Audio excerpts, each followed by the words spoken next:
सब बैठे थे कुर्सी लगाकर, सब लोग बैठे थे।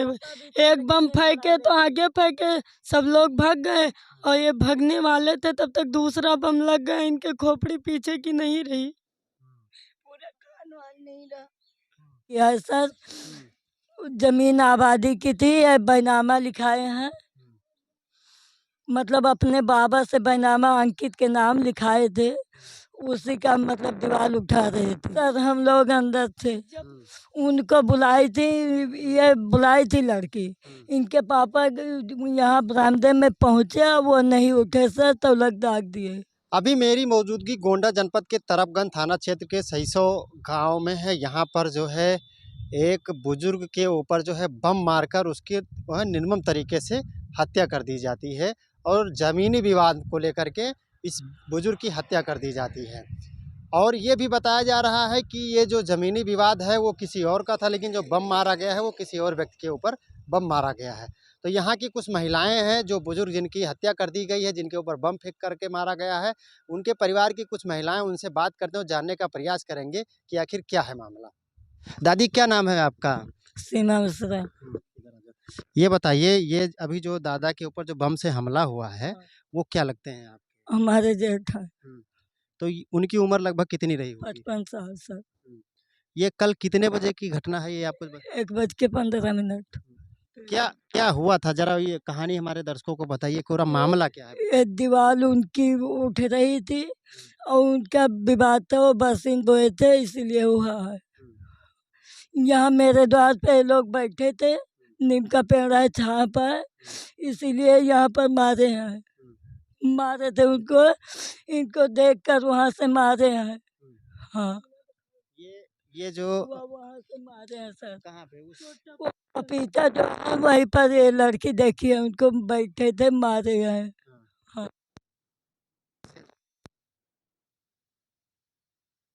लगा है आके का जो झगड़ा कोई विवाद नहीं था सर, सब लोग बोलते थे आते जाते थे, कोई विवाद नहीं था। हाँ। तो एक चीज़ ये बताइए, जब ये मामला हुआ उनके ऊपर बम फटा, आप सर हम लोग अंदर थे, उनको बुलाई थी, ये बुलाई थी लड़की, इनके पापा यहाँ बरामदे में पहुँचे, वो नहीं उठे सर, तो लग दाग दिए। हाँ हाँ पुलिस प्रधान विधायक सब लोग आए थे। मिला विधायक जी के द्वारा क्या कहा गया? सर वो सब थे यहाँ पे, मुझे नहीं पता। तो ये बताइए, अभी जो आरोपी हैं उनकी गिरफ्तारी, कुछ उनके बारे में कुछ पुलिस बताइए कि गिरफ्तारी हो गई नहीं गिरफ्तारी हुई? पुलिस से मेरी बात नहीं हुई, औरत लोग इनके यहाँ के बच्चे सारे बंद हैं। यानी हाँ वो 3 लोग जो बम चलाए हैं वो अभी नहीं मिले हैं, वो यानी अभी फरार हैं। वो भी फरार हैं।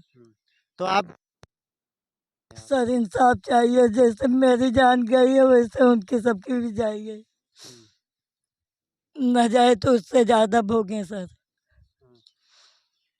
अच्छा, एक तरफ ये भी जो है योगी जी कहते हैं जो अपराधी होते हैं, कोई अपराध करेंगे तो जो है उनको बख्शा नहीं जाएगा। आपको विश्वास है योगी सरकार पर कि आपके साथ इंसाफ होगा?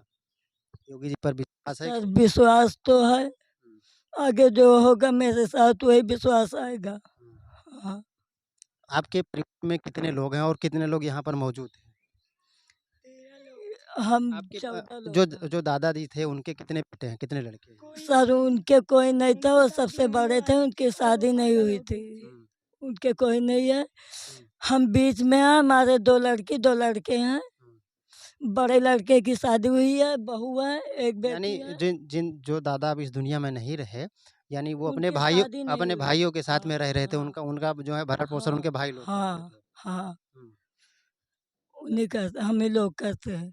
कोई किसी प्रकार की कोई दुश्मनी भी नहीं थी? कोई नहीं थी सर, हम्म। कहीं जाते भी नहीं थे। हमारे बर्थडे वाले भैया, बेटा अभी आप लोगों से खड़े हो जाओ, इधर आ जाओ, इधर।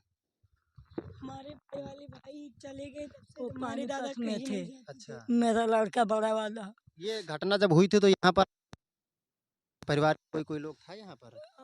पर सारे लोग थे, मेरा लड़का बड़ा वाला नहीं था सर, बहू मैके में थी, बाद में आई है।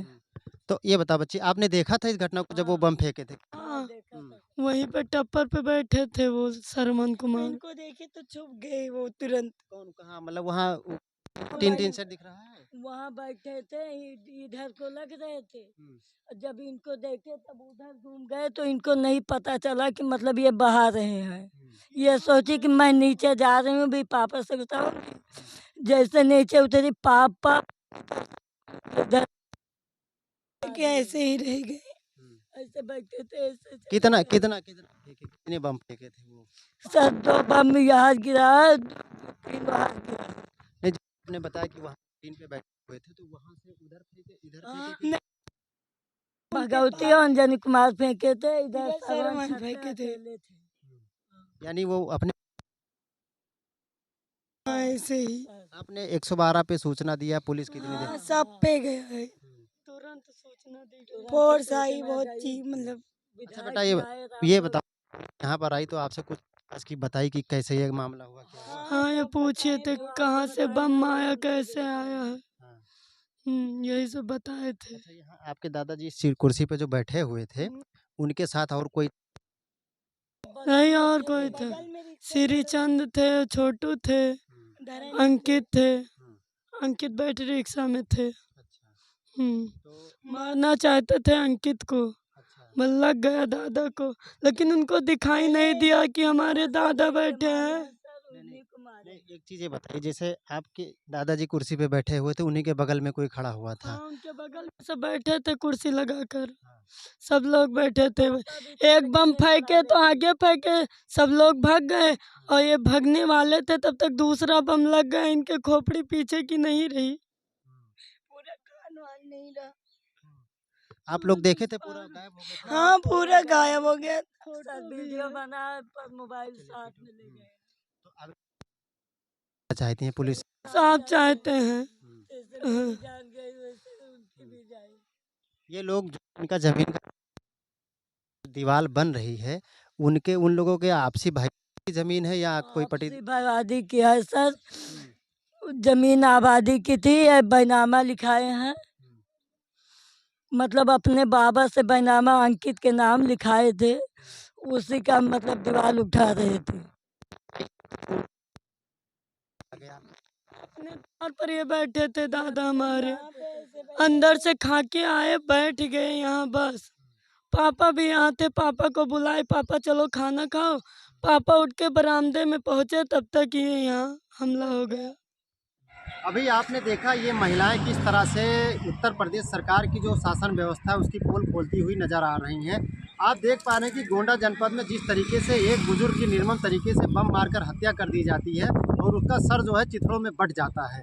एक तरफ उत्तर प्रदेश के मुख्यमंत्री जी ये वादा करते हैं और प्रदेश के सभी जो है जनपदों में ऐलान करते हैं कि हर प्रत्येक जनपद में प्रत्येक थाने में जो सिपाही होते हैं वो जनसुनवाई करते हैं और समस्याओं का निस्तारण के लिए वहाँ पर संबंधित विभाग के अधिकारियों को बिठाते हैं। लेकिन उसकी पोल खुलती हुई आपको नज़र आ रही है कि गोंडा जनपद के तरफगंज थाना क्षेत्र के अंतर्गत जो बुजुर्ग के ऊपर जो बम मारकर उसकी हत्या कर दी जाती है, आखिर अगर समय से संबंधित विभाग के अधिकारी और सिपाही कर्मचारी या लेखपाल अगर समस्या का निस्तारण कर दिए होते तो इस बुजुर्ग की मौत नहीं हुई होती। एक तरफ जहां सरकार ये भी वादा करती है कि उत्तर प्रदेश में कानून व्यवस्था बेहतर है, लेकिन सच्चाई क्या है आपको भी बखूबी अभी सामने नज़र आ रही है। गोंडा जनपद में अगर देखा जाए इस मार्च के महीने में लगातार 3 हत्याएँ हमारे जहाँ तक हमारे संज्ञान में 3 हत्याएँ हो चुकी हैं और तीनों हत्याएँ कहीं न कहीं लगभग 2 हत्याएँ तो ज़मीनी विवाद को लेकर के आई, जिसमें एक ये ब्राह्मण युवक की जो 22 वर्षीय लड़का होता है जिसको पीट करके जो उसकी मारकर हत्या कर दी जाती है। दूसरा ये भी जो मामला है ये भी ज़मीनी विवाद को लेकर के देखा जा रहा है।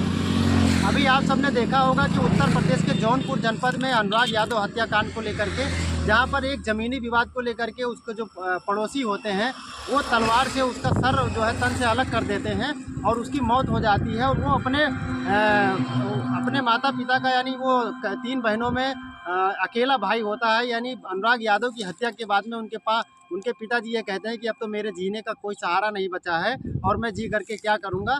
हालांकि अभी भी अनुराग यादव के आरोपियों के ऊपर प्रशासन जो है कार्रवाई नहीं कर पाई है, अभी लीपापोती कर रही है और प्रशासन ये भी सरकार ये भी दावा करती है कि कोई भी अपराधी अगर अपराध करता है तो दूसरे चौराहे पर नहीं जाएगा, उसके घर के ऊपर बुलडोज़र की कार्रवाई कर दी जाएगी। लेकिन अभी तक अनुराग यादव के आरोपियों के ऊपर बुलडोज़र की कार्रवाई नहीं हो पाई है।